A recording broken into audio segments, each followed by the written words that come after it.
posso falar para ninguém que eu vou dar aula que o pessoal vai embora. Donativos, a coisa é dura. Você pode apagar metade aqui, ó. Olha, mais uma. Tá bom. Não, tem mais uma aqui, ó. Isso. Aí é muito, é muito. Tem que ir lá, senão o pessoal dorme. Ah, acho que não dá para pagar só essa, né? Essa não está pagando. Dá um tiro nela. Pastor, por favor, assume aqui. Assume aqui, porque o negócio aí vem a pessoa, vem todo. A pessoa fica sabendo. Poxa vida, viu? Pode ser que eu vou falar outra coisa. Obrigado.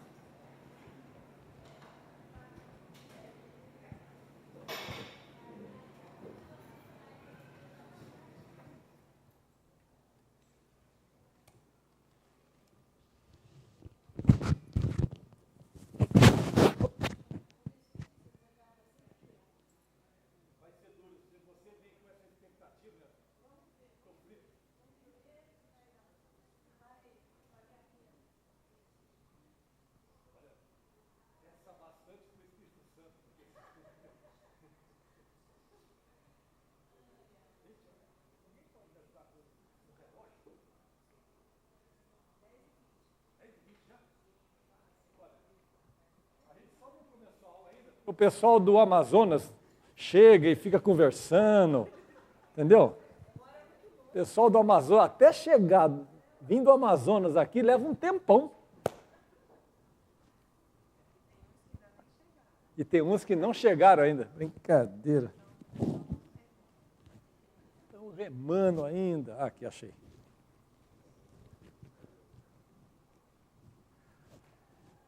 Ô, Rogério, consegue aparecer lá na frente?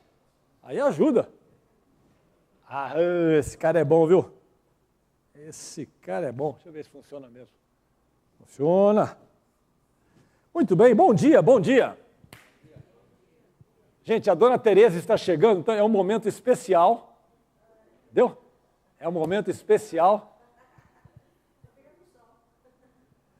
Vai ficar no solzinho aí, né?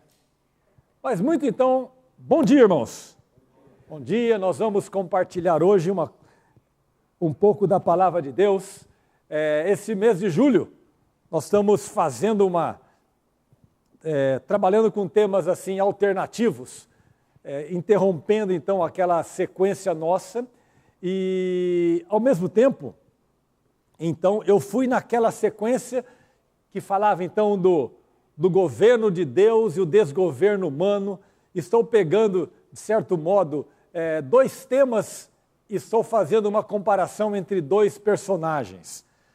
A ideia hoje é nós fazermos não é bem uma comparação, não é? Mas pegarmos alguns pontos da vida de Sansão e da vida de Samuel e fazermos um certo contraponto. Contraponto é uma palavra bonita, mas é para dizer o seguinte: vamos comparar algumas coisinhas entre a vida deles. Tem algumas coisas muito bacanas na vida dos dois, então nós vamos ver isso hoje, ok? Então nós vamos pedir a Deus que continue nos orientando.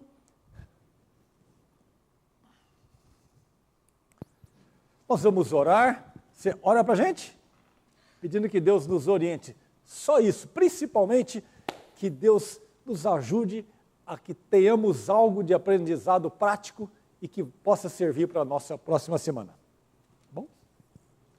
Oremos. Senhor Deus, amado Pai, muito obrigado, Senhor, porque o Senhor é bom e Sim, nos trouxe até aqui para ouvir a Tua palavra e sermos edificados por ela. Te peço, Senhor, que o Senhor fale ao nosso coração, nos ensine e que possamos aprender, Senhor, dia após dia, cada vez mais de Ti e aplicar nas nossas vidas diárias.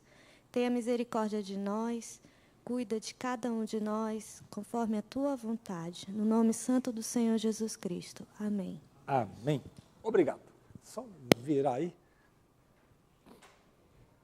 Muito bem. Uma pequena recapitulação. Aliás, tem aqui esse slide que já é conhecido de vocês. Esse slide mais ou menos marca a época aí de Sansão e a época de Samuel. Não é? Eu coloquei ali então um vermelhinho, tem uma referência a Saul ali, porque Saul é o primeiro rei que Samuel vai escolher, digamos assim, dirigido por Deus. Então nós estamos certamente antes aí do 1050, nós estamos provavelmente aí no ano 1000, aproximadamente antes de Cristo, e aí aparece então, digamos, praticamente os dois últimos juízes, Sansão, Samuel. Samuel é entendido como um último juiz, ao mesmo tempo já é um profeta, enfim, dois grandes líderes. E Samuel é um pouco mais, tem uma vida mais longa, um ministério também muito mais longo, muito eficaz, e nós aprendemos muito com o Samuel. Mas eu sempre tive a seguinte impressão, né? Poxa, o Samuel foi muito melhor do que o Sansão. Ensinou muito mais, deixou um legado muito maior. Mas quando a gente vai lá no livro de Hebreus, e nós vamos abrir em Hebreus capítulo, lá no capítulo 11, que fala um pouquinho daqueles heróis da fé, ali o autor aos Hebreus, ele está comentando ao longo de todo o livro escrito ao povo hebreu, ao povo judeu, que sempre a salvação foi pela fé. Que Deus, desde os tempos eternos, estava colocando que Jesus Cristo viria e para todo mundo, antes de Jesus, depois de Jesus, todos seriam salvos somente pela fé. Então ele começa a escrever Hebreus, e como ele está dedicando aquele ensino, aquela carta ao povo judeu, ele vai trabalhando, então, muito do Velho Testamento, mostrando as promessas, dizendo, Jesus Cristo sempre foi o prometido, e lá atrás a crença era pela fé em Jesus que viria, e hoje nós cremos no Jesus que já veio. Então, sempre Jesus sendo a referência. Então, é pela fé. E em Hebreus 11, ele pega alguns homens e mulheres que também viveram pela fé, e ele vai falando deles. Começa com Abraão e vai falando, e quando vai chegando lá no versículo 32, Hebreus 11, 32, diz o seguinte, numa linguagem mais fácil. O que posso mais dizer? O tempo é pouco para falar de Gideão, de Baraque, de Sansão, de Jefité, de Davi, de Samuel e dos profetas.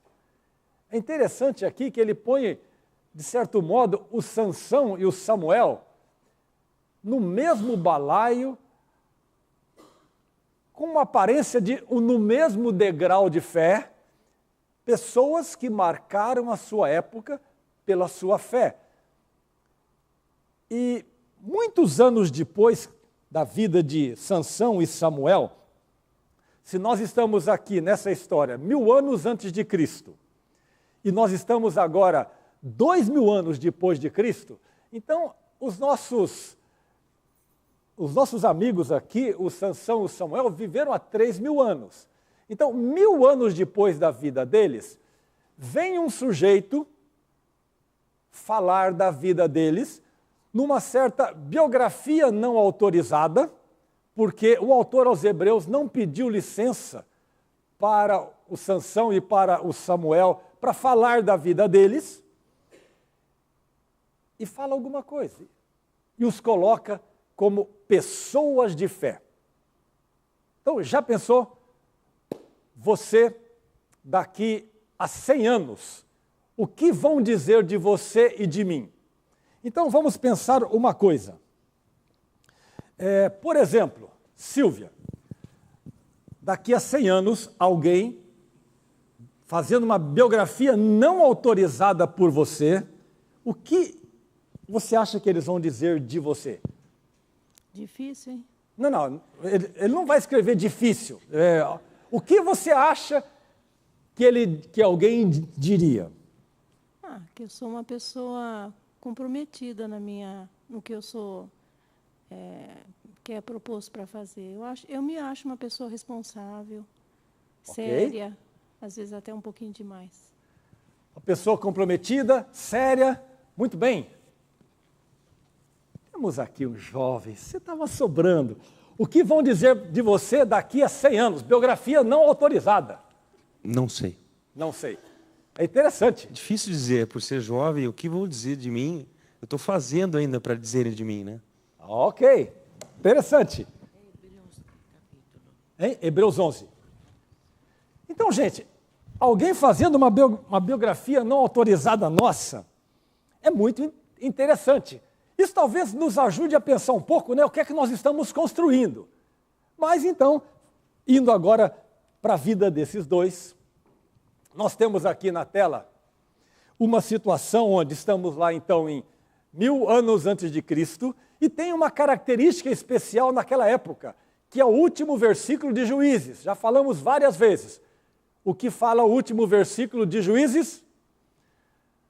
Naquela época, não tinha rei em Israel. E cada um fazia o que bem entendia. Lindo, não? Olha só, cada um, mas isso pode ser dito de uma forma mais bonita. Cada um fazia o que melhor lhe parecia. E até isso fica chique. O que melhor lhe parecia. No fundo, era um samba do crioulo doido, né? Espiritualmente, gente, era uma bagunça. E ainda, quando nós pegamos explicitamente a época do Sansão, quando ele vai nascer, a situação era muito interessante. Juízes. Vamos lá em Juízes, então.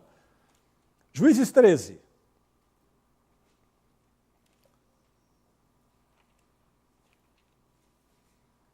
Só para ver um comparativo não, uma realidade da época. Então nós estamos por volta de 1000 anos antes de Cristo, e como que estava Israel? Sansão vem primeiro, ok? Depois, algumas décadas depois, aparece o Samuel. Olha só o 13:1. Os israelitas pecaram outra vez contra Deus, o Senhor, e por isso ele deixou que sofressem 40 anos nas mãos dos filisteus. Então o povo estava escravizado, espiritualmente, cada um fazendo o que bem entendia. Algumas décadas atrás, quem estava escravizando aquele povo, em função dos seus erros, das suas bagunças, da sua péssima relação com Deus, eram os midianitas. Os midianitas eram muito interessantes, porque como a atividade econômica era agricultura, isto é, rebanho e plantação. Quando Israel plantava, crescia, eles vinham com a tropa e passavam por cima de tudo. Acabava com toda a colheita. Roubavam todos os animais. Então a situação econômica ficava terrível. Diz o texto que os israelitas faziam buracos nos montes, inventavam cavernas para poderem fugir, se esconder. Então era um caos econômico, era um caos social, era um caos espiritual. Agora então, nós vamos ver um pouquinho da vida desses dois. Já vimos isso, e aqui tem algumas perguntas que eu fiz, uma delas eu já coloquei para a gente, né? Uma outra, que também ajuda, como você gostaria de morrer? Uma primeira pergunta, quando você vai morrer? Alguém sabe aí a sua? Serjão, sabe aí a sua data?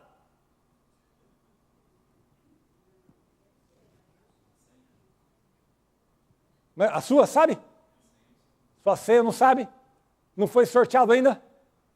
Não tem data, mas é interessante que o Sansão e o Samuel, eles viveram, e hoje nós estamos falando deles, e eles viveram há 3.000 anos atrás. E aí a gente fala aquele chavão, a única coisa certa é a morte, né? Então o pessoal vai falar da gente, vai olhar a nossa biografia, vai falar bem ou mal da gente. E o Sansão tem uma coisa muito especial, não é? Lembram-se da história? Ele pisou na bola, foi brincar com a sorte, ficou no colo da Dalila muitos dias, muitas semanas, muita alegria e muita festa. Brincou com aquilo que não podia brincar, brincou com algo que Deus havia dado em especial para ele, e agora ele está preso, e ele então está sendo colocado lá como um troféu dos filisteus. Ele está no final da vida, ele está cego, e agora então ele está junto aos pilares que suportam uma grande construção dos filisteus. E ele consegue pedir para o menino lá, para o moço que estava levando o Sansão, porque ele estava cego, e Sansão fala, deixa eu apoiar naqueles pilares. Menino bonzinho, deixou. Ele se encosta naqueles pilares, naquela hora ele fala com Deus. Fala, Deus, eu pisei na bola até aqui. Olha, pela última vez, me dá forças para que eu possa cumprir parte do ministério que o Senhor tinha para mim. E o ministério e a missão, o serviço dele, era ajudar Israel, era que Israel fosse liberto dos filisteus. Então ele se encosta naqueles pilares e consegue derrubar, tombar aqueles pilares, e ali então toda a liderança e os mais mandões, os mais famosos dos filisteus morrem ali. Então diz o texto que no dia da morte dele, ele fez mais do que durante toda a vida dele. Mas a verdade é que nós não precisamos esperar os últimos dias nossos para nos acertarmos com Deus. Um dos ladrões da cruz, como diz, entre aspas, deu sorte, né? Porque na hora de morrer o cara encontra com Jesus.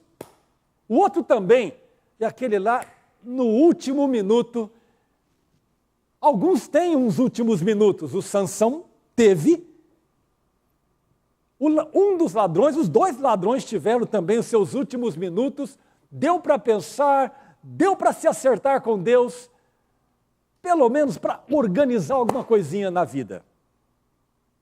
Mas nem sempre é assim. Então fica sempre essa última pergunta que nós vamos andar com ela e vamos terminar com ela. Qual o legado que nós vamos deixar para a nossa família? O que nós estamos construindo?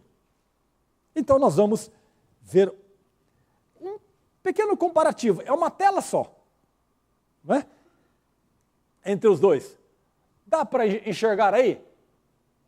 Muito bem. Nós já vimos um pouco sobre fé. Hebreus 11, 32. Então os dois estão no pau a pau, parece que no mesmo nível. Apesar que não há quantidade de fé, né? Fé não é medida em números. Na verdade, fé, se é medida, é só por Deus.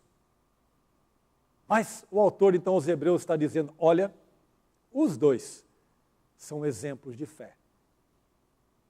Agora, vamos olhar um pouquinho. O nascimento deles. Vamos ler aqui primeiro Juízes 13. O nascimento aqui do nosso amigo Sansão. Tem essa introdução mostrando a realidade no versículo 1. Versículo 2. Havia um homem chamado Manoá. Não é Manuel, hein? Seu Manuel aí não fica alegre, não. que era da cidade de Zora ou Zorá e pertencia à tribo de Dan. A sua mulher não podia ter filhos. Qual é a realidade da mãe do Samuel? Lembra da Ana? Gente, aqui no Velho Testamento o que tem de mulher que não consegue engravidar é demais, né? Não sei se é uma penca, mas na verdade, veja que Deus está agindo na vida dessas mulheres de modo muito especial. Quando Jesus nasceu, o nascimento de Jesus através da Maria foi também super especial. Milagres. Sara também não podia ter filhos. Numa ação especial, intencional de Deus, Deus traz Isaac. E depois a Rebeca também, gente, a Rebeca também não conseguia engravidar. Lá vai o Isaac falar com Deus. E vem Jacó e Esaú. E aqui nós temos também 2 nascimentos onde só ocorreram porque Deus interviu. Isto é, Deus queria mesmo aqueles 2. Aqueles 2 precisavam nascer. Isso que Deus estava dizendo. Precisavam nascer. Então, no capítulo 13, vai mostrando aqui como foi o nascimento dos 2. Nesse caso, 2 nascimentos por decisão de Deus, por ação de Deus. Então, olha, 2 caras que lá na frente tiveram um título de homens de fé, agora nascem por uma ação especial de Deus. Não é pouca coisa. Não é pouca coisa. De qualquer modo, temos que lembrar que também nós não nascemos por acidente. É assim que a palavra de Deus fala. Antes dos tempos eternos, antes de estarmos na barriga da mãe, a palavra de Deus fala que Deus já havia nos visto. Também somos amados, também somos especiais. E aqui esses 2, então, por uma intervenção especial de Deus. Mas também eles tinham 2 outras características. Vamos ver aqui. O anjo, quando chega para a mãe, que não aparece o nome aqui, a mãe do Sansão, e diz assim: você não podia ter filhos e por isso nunca foi mãe. É o anjo dizendo. Mas agora você ficará grávida e terá um filho. Não tome vinho nem cerveja. Está vendo, gente? O problema do glúten já existia aqui. Entendeu? É um negócio antigo. Viu? E não coma nenhuma comida proibida, porque você ficará grávida e dará à luz um filho. Não corte nunca o cabelo dele, pois ele será consagrado a Deus como nazireu desde o dia do seu nascimento. E olha o final. Ele vai começar a livrar o povo de Israel do poder dos filisteus. O cara já nascia com carteira de trabalho assinada.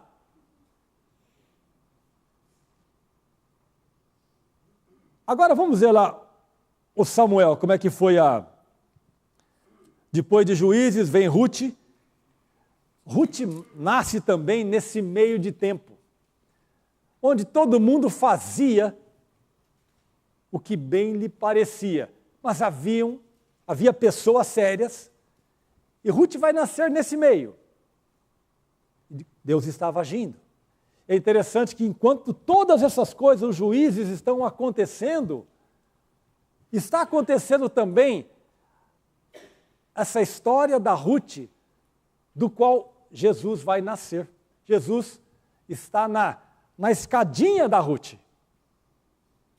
Veja como o plano redentor de Deus vai avançando de uma forma esquisita, onde os seres humanos não veem, não têm controle. Mas o controle de Deus vai passo a passo firme, igual um rolo compressor que não para. Vai caminhando. O ser humano pode fazer o que quiser e o rolo redentor, o rolo da graça, não para. E agora então, no livro de Samuel. Ana, capítulo 1, mostra aquela aflição daquela mulher por não engravidar. Já no versículo 9 do capítulo 1, Ana está muito aflita, depois de muitos anos lutando com isto. E no versículo 12, antes do 12, no 11, e Ana fez essa promessa solene. Ana estava diante de Eli, o sacerdote, num momento de profunda adoração, intercessão, de choro, de aflição, e Ana então fala: ó Senhor Todo-Poderoso, olha para mim, tua serva, vê a minha aflição e lembra de mim. Não esqueças a tua serva. Se tu me deres um filho, prometo que o dedicarei a ti por toda a vida e que nunca ele cortará o cabelo. Lembra que lá com o Sansão foi a mesma coisa? O anjo falou: nunca ninguém vai cortar o cabelo. Seu Manuel, a sua mãe fez uma promessa também do senhor não precisar cortar cabelo? Caiu mesmo, né? O senhor não é um nazireu, não, né? É um antinazireu. Tá certo, tá certo. É interessante. Tanto o Sansão, o anjo já chega para a mãe do Sansão e fala: olha, dedicação exclusiva desse menino. Dedicação por toda a vida. Ele estará marcado. É um voto vitalício. Um voto para sempre. De missão exclusiva. Esse cara vai nascer para isso. Para salvar. Esse cara vai nascer para servir o seu povo. Para servir a sua igreja. Para libertação.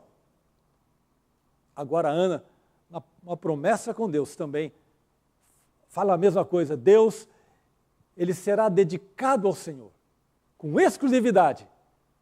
E a exclusividade é tamanha, é tanta, que também ele não vai cortar o cabelo. Isso é o que se chama nazireu. Isso está lá, acho que eu até marquei ali, em Números 6, 5 a 8. Lá o que fala é Deus orientando como seria esse voto. O voto nem sempre precisaria ser para toda a vida. Às vezes, um período curto. Um voto com uma ação, atividade, ou deixar de fazer alguma coisa. E nesse caso, o voto de nazireu para sempre. Não cortar o cabelo. Isso é uma marca externa do sujeito dizendo: eu pertenço ao meu Deus. E eu estou com dedicação exclusiva para algo, para alguma coisa, para uma missão. Então, olha só o nascimento desses dois sujeitos. Intervenção milagrosa de Deus, e eles têm uma missão, uma marca de uma eleição específica, marca de uma escolha de Deus específica na vida dele. Então, esses caras estão indo muito bem. Na mocidade, também eles começam a ir muito bem. Um versículo que fala aqui do Sansão, logo no mesmo capítulo que fala do nascimento dele, eu coloquei ali o 13:25. Olha o 13:25. Então, 24. A mulher de Manoá deu à luz um filho e pôs o nome de Sansão. O menino cresceu e o Senhor o abençoou. Sansão estava no campo de Dan é a tribo, entre Zora e Estaol, quando começou a sentir que o Espírito de Deus o dirigia. O cara nasceu bem, cresceu bem, e o Espírito de Deus o dirigindo. Tem coisa melhor.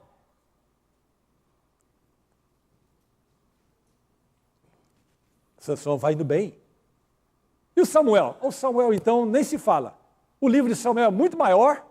Então, pegando só um texto dele, 1 Samuel ali, 2, logo a história inicial fala muito do Samuel, né? Então, logo no 2, Vamos ver lá, 2:11, depois o 26, vamos lá, 2:11.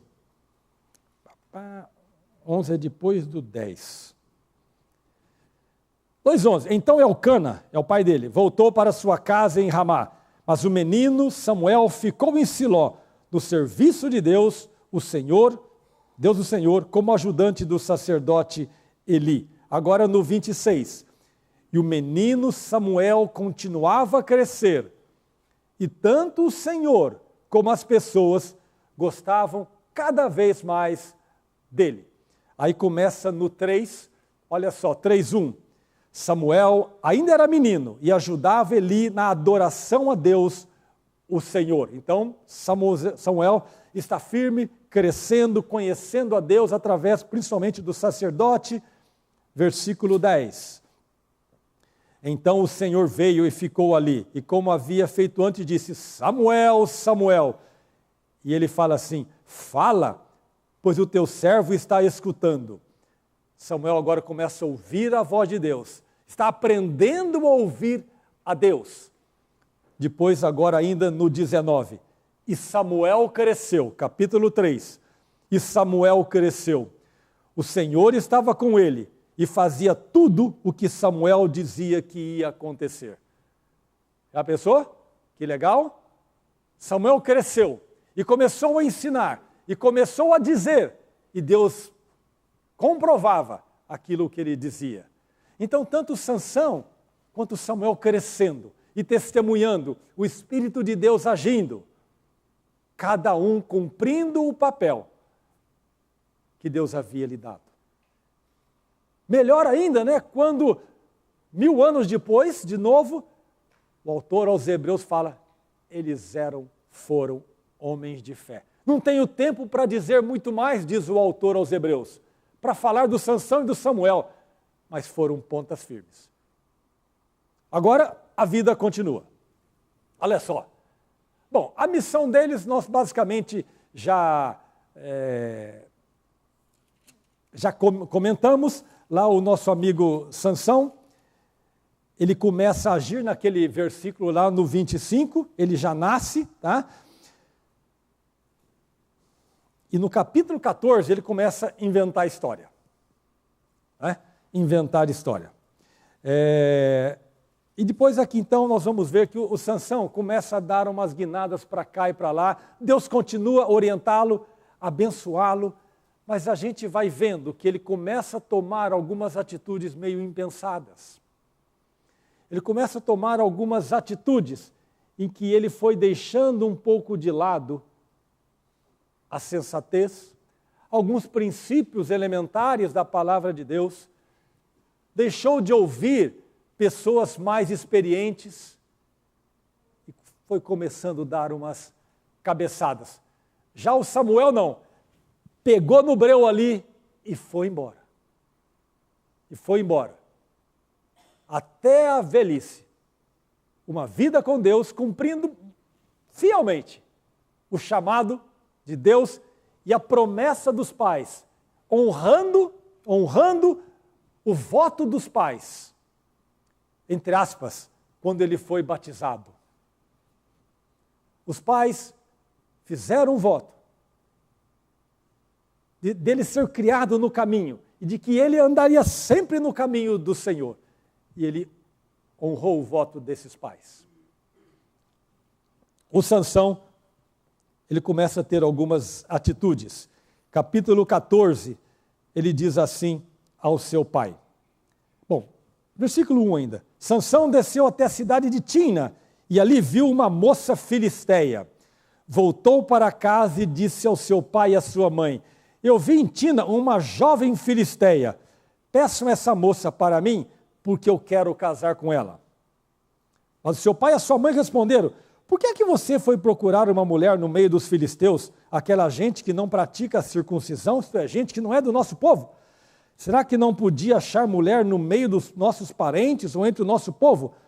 Mas Sansão disse ao pai: é aquela moça que eu quero, é dela que eu gosto. Vocês já viram essa expressão em algum lugar? Em algum filme? Na sua igreja? Na sua família? É dessa que eu quero. Vocês não sabem nada, vocês não entendem, não é? Bate o pé, né? É igual a criança que é pequenininha assim. Eu quero. Eu quero sorvete, eu quero doce. E quando a gente começa a fazer essas coisas, que a gente acha que a gente é muito sabido, né? A gente é muito esperto. Os outros, o único esperto no mundo sou eu. Todo mundo é ignorante. Todo mundo não entende. Eu sou o sabido. E essa é a história antiga, né? Não vai dar certo. Nunca deu, né? Quando você está certo e o mundo inteiro está errado, não é? Exceto Jesus, essa história dificilmente vai dar certo. Mas cada um foi vivendo a sua vida. Pegando mais um item do Sansão, ele teve alguns relacionamentos muito interessantes. Ele começa com essa moça e não vai dar nada certo. É uma brigaiada que vai acontecer nesse casamento. O casamento nem acontece mesmo, nem ocorre mesmo. E a coisa fica tão feia que depois os próprios filisteus queimam vivos a moça e o pai da moça. Sansão vai fazendo besteira e outros também pagam o pato. Com quem Sansão se envolvia, a coisa não dava muito certo. E é interessante, né? Quando, voltando um pouquinho nas posições e nas atitudes do Sansão, que vão, na verdade, diferenciar da posição do Samuel. Porque o Samuel, nós vamos ver 2, 3 versículos que diz assim, que ele caminhava e praticava e considerava o que a palavra de Deus expunha, estava escrito, o que a palavra de Deus falava, os princípios. A palavra de Deus nos ajuda em todas as nossas decisões. Ela não é um manual que fala, faz isso e faz aquilo. Ela nos dá conceitos e princípios. Ela nos dá orientações, ela mexe com as nossas motivações. Ela fala, por que você quer fazer isso? Em vez de faça isso ou faça aquilo, ela te ajuda, nos ajuda a pensar qual o melhor caminho. Aqui, uma das coisas que a palavra de Deus fala tanto é que nós ouçamos os mais experimentados. Fala muito sobre isso. Aos filhos, fala muito, filhos, ouçam os seus pais. Aliás, em relação aos filhos, a palavra de Deus é mais contundente ainda. Filhos, honrem aos seus pais. Isso é mais do que ouvir os pais, né? É ouvir com muita atenção. É prestar muita atenção ao que eles falam. E aí ainda, o texto fala aos filhos, para que te vá bem. E você seja abençoado na vida. Deus fala muito, muito a nós, através dos nossos pais, através dos mais experimentados, através dos nossos líderes espirituais. E nisso o Sansão não foi bem. E nisso ele pisou na bola. Então, ao longo da vida, nós vamos ver Sansão errando por causa disso. Vamos pegar um texto só do Samuel, que é muito interessante, esse cuidado dele com a palavra de Deus, e vai ser também o versículo que nós vamos terminar a nossa aula, né? Então vamos ver um pouquinho lá, 1 Samuel, ainda, vamos ver o versículo, acho que o 2:26, depois, vamos no capítulo 7 já. Vamos lá no capítulo 7, que a gente dá um pequeno salto aí. No capítulo 7, está acontecendo uma situação no povo de Israel, e agora então o texto que eu tenho aqui diz assim, Samuel governa Israel. No capítulo 7, versículo 3, olha só a mensagem de Samuel que vale para a vida inteira dele, o ministério dele inteiro, né? Versículo 2 ainda. A Arca da Aliança ficou na cidade de Jearim bastante tempo, isto é, mais ou menos 20 anos. Durante esse tempo, todos os israelitas oravam a Deus, o Senhor, pedindo ajuda. Samuel disse ao povo de Israel: se vocês querem com todo o coração voltar a Deus, o Senhor, joguem fora todos os deuses estrangeiros e as imagens da deusa Astarote. Dediquem-se completamente ao Senhor e adorem somente a Ele. E Ele livrará vocês do poder dos filisteus. Veja, é o mesmo povo que estava causando problema lá com o Sansão. Versículo 5. Então Samuel mandou que todos os israelitas se reunissem em Mispa e prometeu que ali oraria por eles ao Senhor. É interessante, essa vai ser a tônica da vida do Samuel.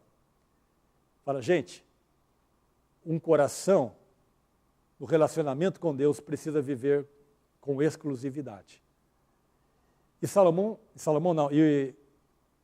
o Samuel vai dizer assim, e tem que ser com todas as forças, com toda a concentração.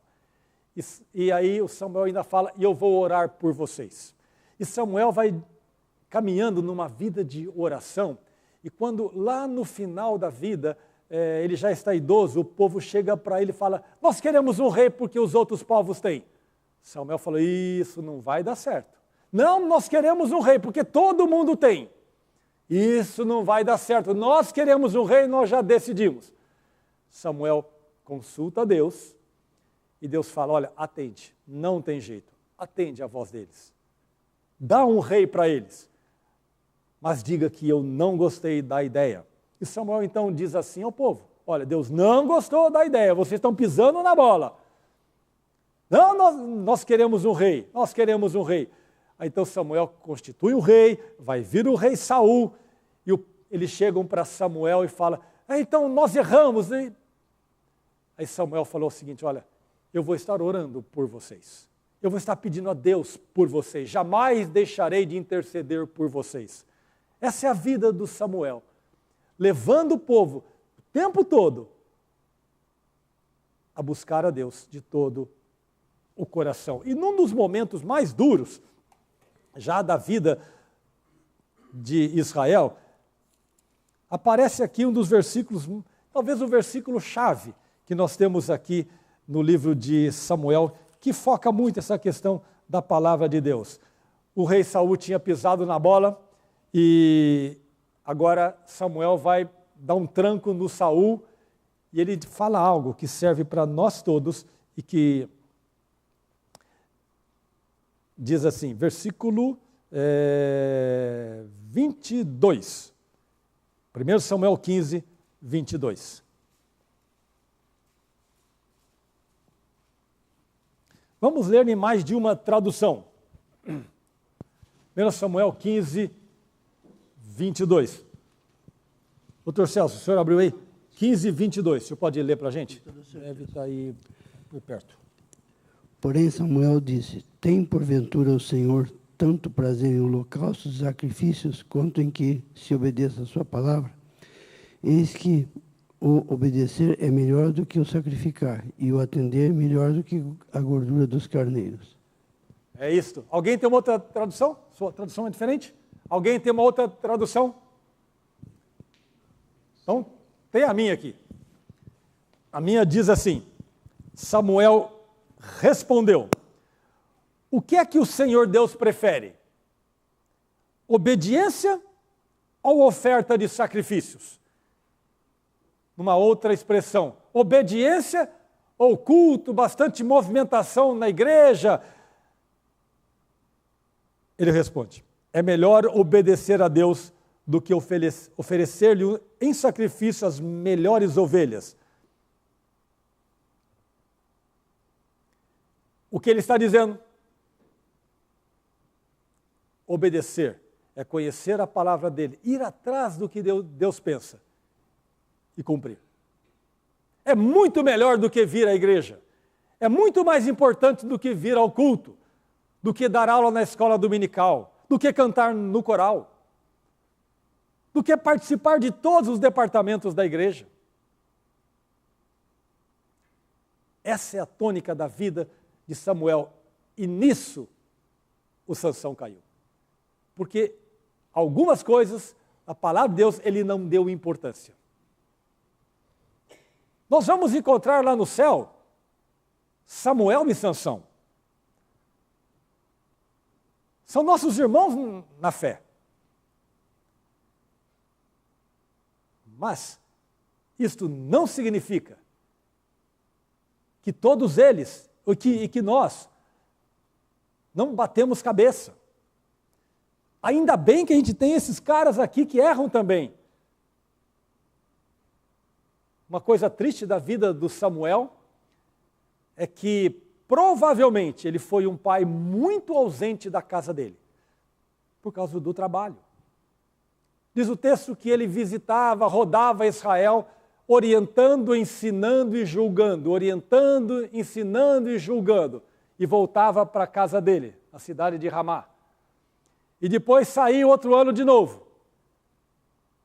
Os seus filhos cresceram, era um homem sem caráter, não conseguiu ser um bom pai.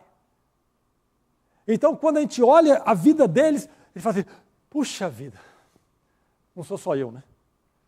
Sabe, homens e mulheres, no caso aqui, 2 homens, que erraram, mas que a graça de Deus, o cuidado de Deus, o plano de Deus continuou abençoando a estes, implantando o plano redentor dele, apesar do que eles eram. Então, apesar do que nós somos, apesar dos erros que cometemos, Deus vai continuar salvando, restaurando pessoas e tendo misericórdia de nós. Como teve do Sansão, como teve do Samuel. Agora nós vamos olhar um pouquinho a morte de cada um deles. A morte do Samuel, nós já estamos em Samuel aqui, é a mais tranquila. Mesmo Samuel 25. O Samuel morre, na verdade, de velhice.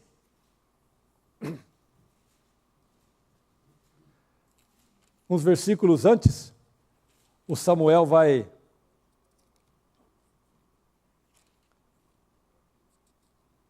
Vamos ver só o 25:1, por causa do nosso tempo.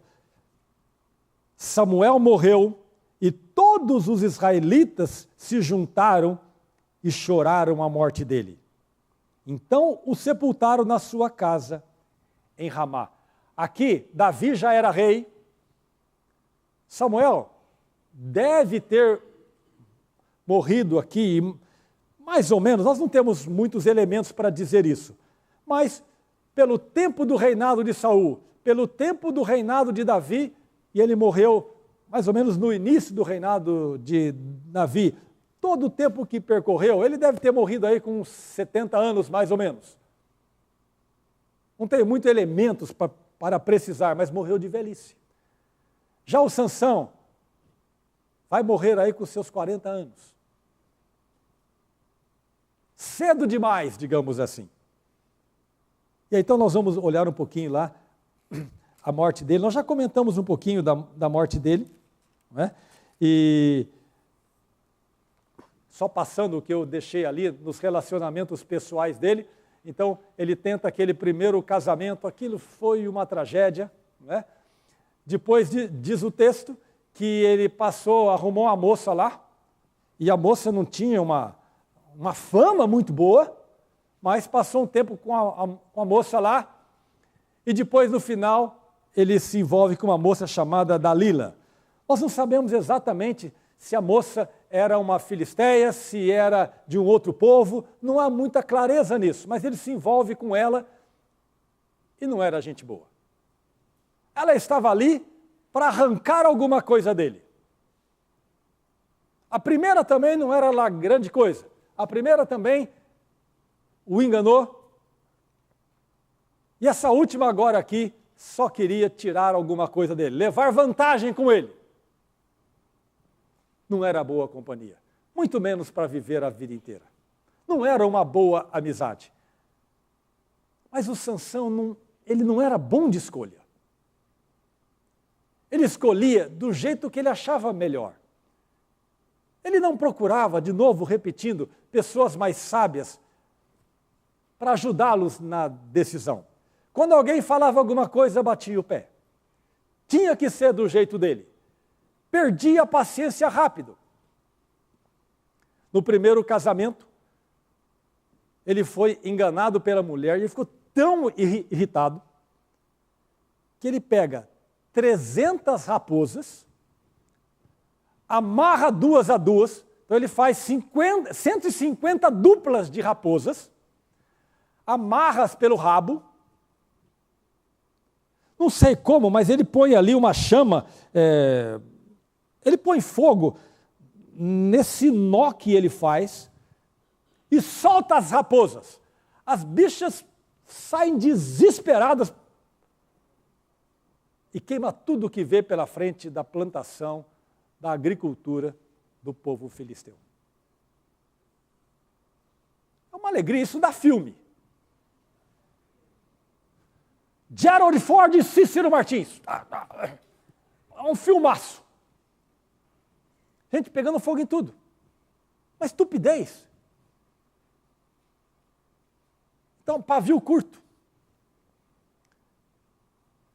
E o problema dele foi que, ao tomar decisões, ele não folheou a palavra. O que Deus pode me ajudar nisso? Como eu posso tomar essa decisão de comprar essa casa ou não? Vender meu carro ou não? Ir para uma escola essa ou aquela? Fazer meu ginásio? Vocês nem sabem o que são ginásio. A senhora sabe, né? Eu e a senhora sabemos o que é ginásio. Mas só essas 2 crianças daqui não sabem. São meninas. Que curso vou fazer? Vou abandonar esse emprego? Não vou. A palavra de Deus nos dá elementos, nos ajuda a pensar. Nossos líderes espirituais, nossos pais. A palavra de Deus insiste muito que ela tem elementos para nos ajudar. Então aqui, agora o nosso amigo Sansão está envolvido com essa moça. Essa moça vai tirar partido dele. E lá no final, depois dela falar no ouvido dele o tempo todo, chorar, chorar, chorar. Então lá no final do capítulo 16, versículo 18, olha o que diz essa tradução. Quando Dalila percebeu que ele tinha dito a verdade, e é incrível, né, gente? Nós homens, as mulheres sabem quando nós estamos mentindo, as mulheres sabem quando nós estamos dizendo a verdade. Ô bicho, essas mulheres, não? Sabem tudo. Não adianta a gente querer enrolar, né? Melhor já sair dizendo a verdade logo. Elas têm um perceptômetro.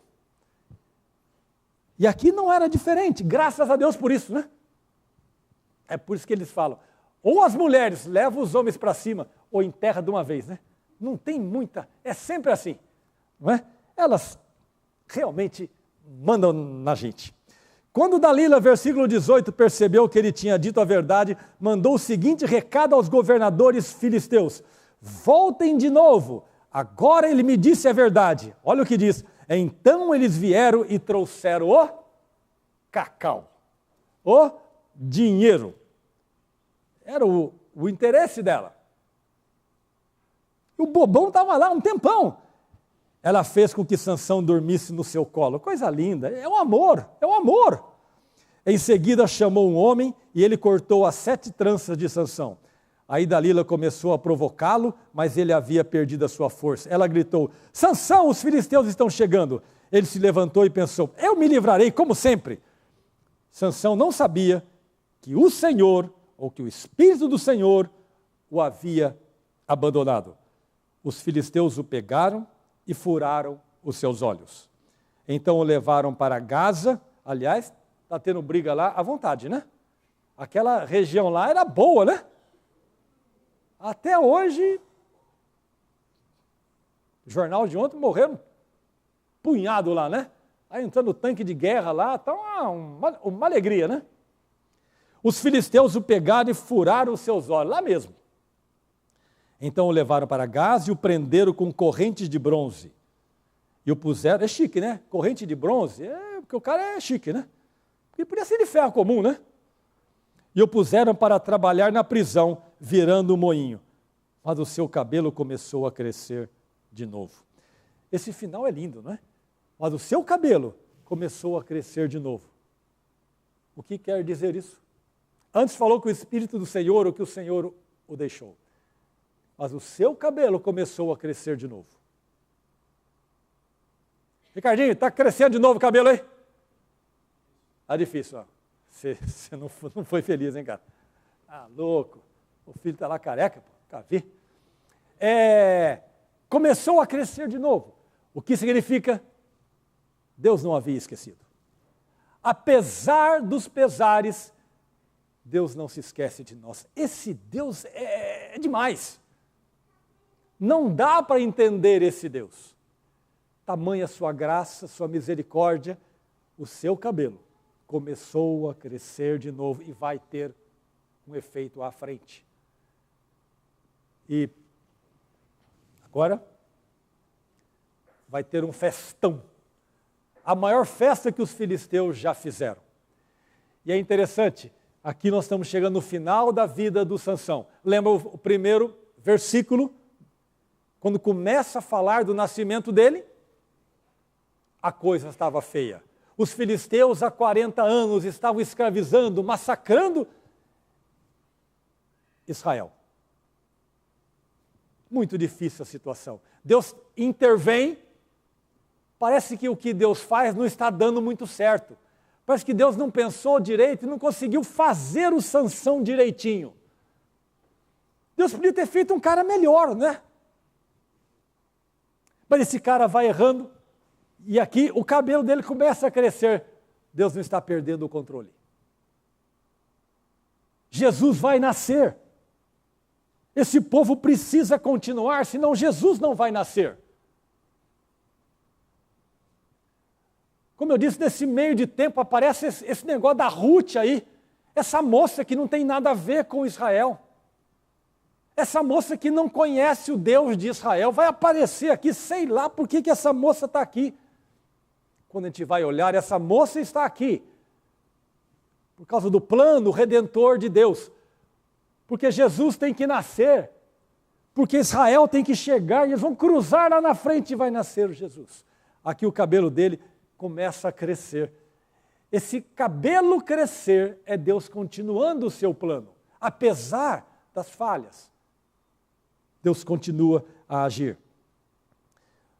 Versículo 23, os governadores filisteus se reuniram para fazer uma festa e ofereceram um grande sacrifício ao seu deus Dagom. Eles cantavam: o nosso Deus enviou entregou o nosso inimigo Sansão nas nossas mãos. Eles cantavam, não sei como é que era a melodia. Aí devia ser um refrão lá, não é? E o povo, quando viu Sansão, cantou louvores ao Deus Dagom assim: o nosso Deus entregou nas nossas mãos o inimigo que destruía a nossa terra e matava muitos dos nossos.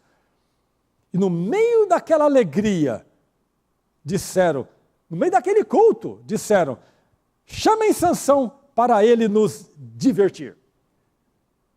Se os israelitas olhassem aquela cena, eles iam falar: está tudo perdido. A vaca foi para o brejo. Não temos mais esperança. Tinham tudo para pensar assim.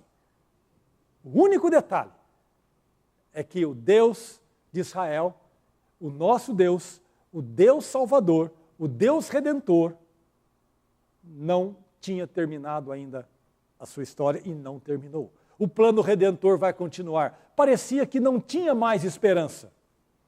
E muitas vezes nós podemos chegar nessa situação na nossa vida. Não tem mais esperança. Mas a graça, a misericórdia, a bondade, a presença do Deus que habita em nós, que nos chamou do jeito que nós somos, e que nos perdoa em Cristo Jesus, e que nos dá o seu Espírito, e que não vai fazer como fez aqui com o Sansão, não vai tirar o seu Espírito de nós. Porque agora, mais do que nunca, ele diz, eu selei vocês. Eu chamei e grudei-me em vocês através do meu Espírito. É um selo. É carta do correio, né? Carimbou o selo. Significa que é de verdade. E aqui, chamem Sansão para ele nos divertir. Trouxeram Sansão para fora da cadeia e se divertiram à custa dele. Depois o colocaram entre as colunas do templo. Então Sansão pediu ao rapaz que o guiava pela mão, deixe-me tocar nas colunas que sustentam o templo para que eu possa me encostar nelas. É aquele moribundo pedindo o último desejo. Se nós, judeus e israelitas, estivéssemos olhando aquilo lá, muito pior do que 7-1. Muito pior do que 7-1. O templo estava cheio de homens e mulheres. Os 5 governadores filisteus estavam lá. Havia no terraço mais ou menos 3.000 homens e mulheres olhando para Sansão e se divertindo à custa dele. Essa expressão, os 5 governadores filisteus, os filisteus se dividiam em 5 grandes aldeias ou povos ou tribos, 5 estados. Aqui estava o chefe de cada um. Toda a liderança, todo mundo que mandava, 5 feudos. E Sansão orou ao Senhor dizendo, ó Senhor, meu Deus, peço que lembres de mim. Por favor, dá-me força só mais esta vez. Deixa que eu, de uma só vez, me vingue dos filisteus por terem furado os meus olhos. Então agarrou as 2 colunas do meio que sustentavam o templo, com a mão direita numa coluna e a esquerda na outra. Jogou todo o seu peso contra elas e gritou, que eu morra com os filisteus. Em seguida deu um empurrão com toda a força e o templo caiu sobre os governadores e todas as outras pessoas. E assim Sansão matou mais gente na sua morte do que durante a sua vida. Os irmãos de Sansão e toda a sua família foram buscar o seu corpo. Eles o levaram e sepultaram em Zorá e Estaol, no túmulo de Manoá, o seu pai. Sansão havia governado o povo de Israel durante 20 anos. O Samuel deve ter governado pelo menos uns 40, 50. Termina a história aqui do Sansão. A nossa história também vai terminar de alguma forma, não é? E não sei bem se é uma conclusão, mas por essa história, por esse comparativo, nós podemos pensar um pouquinho nisso, levar para casa. Escolhas sempre provocam consequências, isso é óbvio. Mas como escolher? A palavra de Deus nos ajuda demais. Começar bem não significa terminar bem.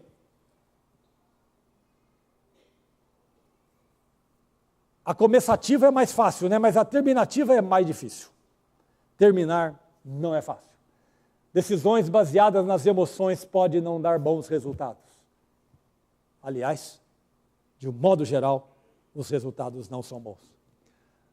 Não brinque com os princípios da palavra. Quando o Sansão, lá no colo da Dalila, fala, olha, é só cortar aqui o meu cabelinho. Isso era muito mais do que cortar cabelo. Era dizer que aquele voto, aquele compromisso com Deus não tinha valor. Isso é brincar com Deus, brincar com a palavra, com um compromisso de vida. Decisões devem ser baseadas na palavra de Deus, não no que eu acho ou nas minhas emoções. Nós terminamos.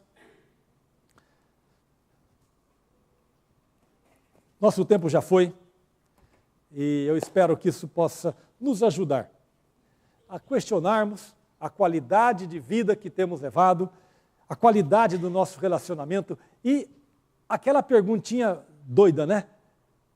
Na nossa biografia, o que vão falar de nós? O que é que nós estamos construindo? Isso pode nos ajudar a repensar. Vamos terminar. Pedir ao pastor Ricardo que nos termine com uma oração. Senhor nosso Deus, que bom que o Senhor nos trouxe à tua casa hoje. Sim, Pai. E o Senhor tinha uma palavra preparada para nós, de exortação, mas também de encorajamento, Deus. Que esses princípios pudemos ouvir e ser lembrados hoje pelo teu servo, da vida de Sansão e de Samuel. Nos ajude a ter um compromisso maior com o Senhor, de viver, ó Deus, olhando para Ti e esperando que aquilo que escrevam na nossa lápide possa ser reflexo do compromisso que tivemos com o Senhor na nossa vida. Dá-nos a graça, Senhor, de vivermos os princípios da Tua palavra, de não abrirmos mão em nenhum momento deles, para que tenhamos uma vida vitoriosa, uma vida abençoada e que abençoe a outros que estão à nossa volta também. Mas nos perdoa, Senhor, com a Tua graça e com a Tua misericórdia, Senhor, nos transforma e nos coloca sempre no caminho que o Senhor deseja para as nossas vidas. Abençoa cada irmão aqui e abençoe também o Teu servo, para que ele continue sendo fiel na transmissão da Tua palavra a nós. É a nossa oração em nome do Senhor Jesus. Amém, Senhor. Amém.